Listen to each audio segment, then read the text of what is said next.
Once a legendary city, known for arcane power, but now lies in ruins. The City of the Lost Name is the topic of this video, so let's hit the intro and begin.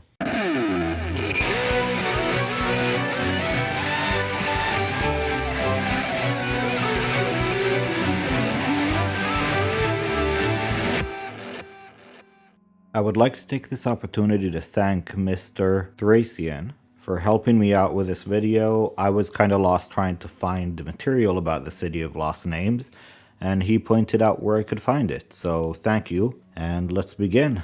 The City of the Lost Names is the ruins of a once great city swallowed up by the smoldering sands of the northern waste. Few have been to this place since it was destroyed in the Second Age of Krynn. The desert that envelops the ruins takes care of even the most hardy wanderers, and many have tried to reach the lost city, yet none have returned. Legends tell of ancient cities surrounded by dense forest and the 12 minarets that protected the great city. Their spiraling staircases rising up thousands of steps, of incredible plazas and ziggurats that proclaimed of the city's splendor, of wide avenues and beautiful gardens, a floating island hundreds of feet in the air looking down on the city, much like a doting parent, boasting to the entire world and even to the gods themselves of the incredible magic of the city's warlocks. It is said the city was run by the beautiful and arrogant high orcs of old. Other legends say that it was built by a lost tribe of elves. Still others speak of the powerful dwarven sorcerers. The true nature of the City of the Lost Names, as it has come to be called, may never be known. What is believed that at some point during the Age of Dreams, the city came under some terrible curse, one that would eventually eradicate all of its inhabitants and leave much of northern Solamnia a wasteland. The water in the springs and fountains of the city became contaminated with salt from the water of the Sea of Syrian. The herds of sheep, cattle, and even wari began to die of a rotting disease.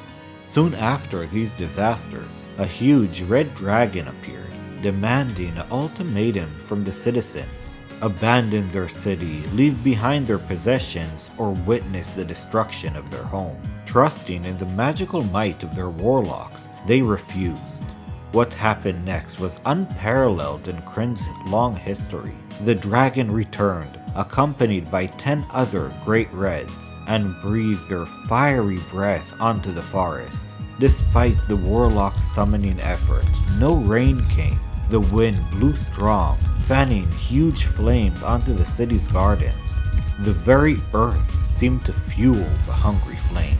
The dragons then climbed upwards, flying over the floating island that was once the center of the religious, scholar, and arcane power of the city. Casting spells of their own, the Great Reds grabbed the island from the sky and threw it down to the city below. As the citizens tried to fight the fires, the great symbol of their city-state landed on top of them, crushing those who managed to survive the flames. What few mortals knew was the fate that befell the City of Lost Names was cast down on them by the god moons themselves. The city has been created by the Grey Gem's influence. By teaching sorcery to few select individuals of different races, the Grey Gem fashioned a way to oppose the gods in the future. But as their power grew, the Grey Gem's persuasions diminished. The citizens of the city focused their knowledge and learning into researching new magics, drawing the powers of the ancient orgs, the Grey Gem, and draconic magic. They were able to open a gateway to the River of Time and construct a fascinating machine, which they dubbed the Anvil of Time.